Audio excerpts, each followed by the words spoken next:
Hey y'all, Ask Dr. Kirk, episode 8, brought to you today by Jeb's Chokes. Y'all, it is never too early to be thinking about turkey season. In fact, there's never an off season. So go ahead and look at the link below and let the boys set you straight for this coming up turkey season. So I have a combination of questions today. So it's really just one question, but I'm combining two, and you'll see what I mean in just a second. So first, I have Miss Valerie from Marietta, Georgia, all the way up there in Marietta, asks, Dr. Kirk, do I need to take a daily vitamin, and what is your take on vitamins? Second question, you'll see why I'm combining these, is Felicia from right here in Hazelhurst, Georgia.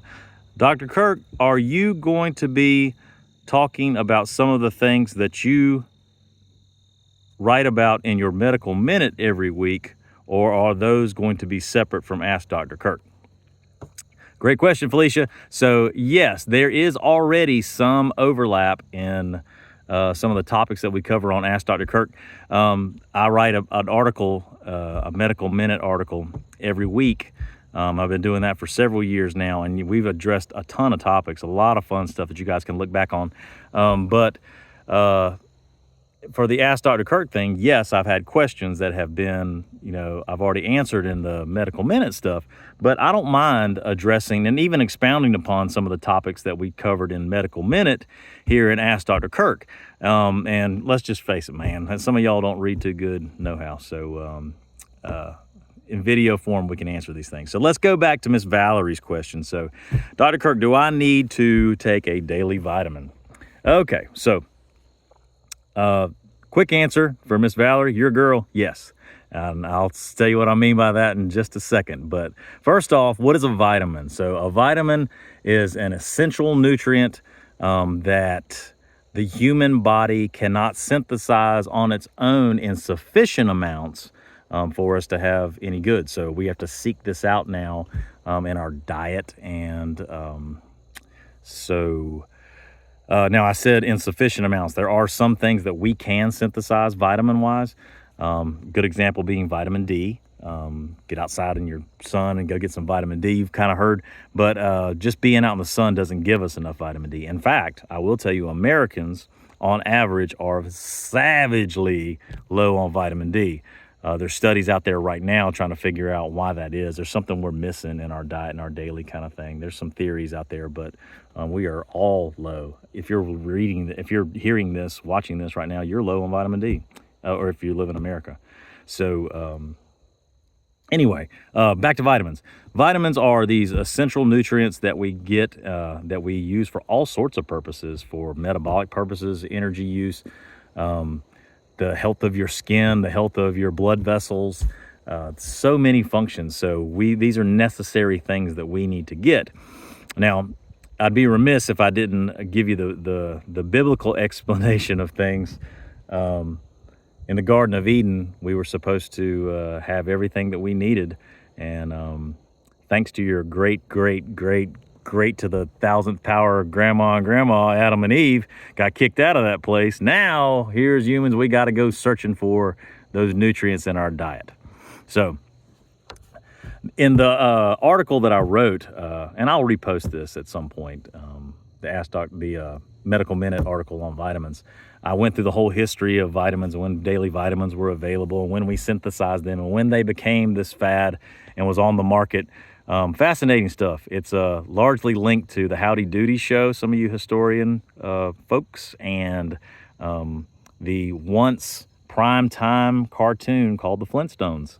And I'm a proud product of Flintstone vitamins. In fact, Dr. Kirk would not be here if it wasn't for a few Wilmas and Dinos here and there. So a vitamin, a daily vitamin, is essentially a safety net. So a safety net meaning when you go about your day and you're supposed to, on your 8 to 10 hours of being awake, you're supposed to gather these essential vitamins through your diet.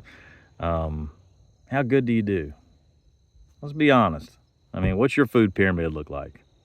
Want to know mine? It's probably like wildlife, and then there's like Oreos and milk, and then a lot of Tabasco, and then you got Taco Bell over here, something like that. So I'd be embarrassed to draw my food pyramid, and so would you, let's be honest.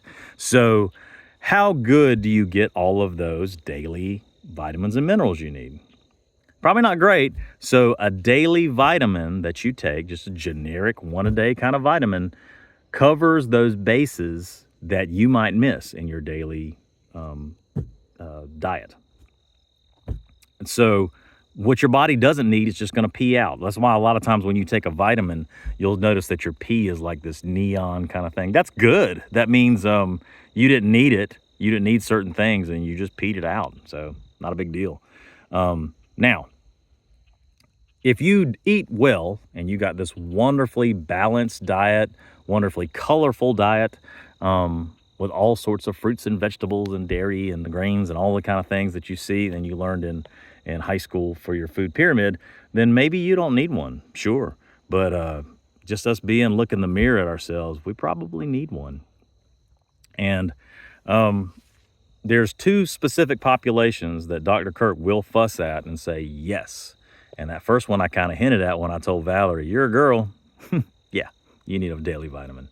And let me tell you why. Because God has y'all on a specific path that us guys aren't on. So your wonderful, let's go back to it, the curse of Eve, the wonderful menstrual roller coaster that you're put through in your fertile years, I want you to think about it this way. Every month, you are completely sapped and drained of your vitamins and minerals. And then when a menstrual period is over, now it's up to you to regain all of that you lost. That's just how the days of fertility go. So let's be honest with yourselves. So when you first started out on your menstrual adventure, how good were you at eating balanced stuff to build back up those vitamins and minerals? Probably not great. Just like any kind of teenager. You're probably not great through your 20s. Probably not great. 30s. Maybe not even still great. Who knows? Still not great now. I don't know how old you are, but maybe you never figured it out. But so what happens is every month, everything's sapped out of you. You had to build it back up. You fell short. Next month, everything's still sapped out of you. Yada, yada, yada, how long it goes. That deficit just kind of builds and now exponentially is affecting you over time.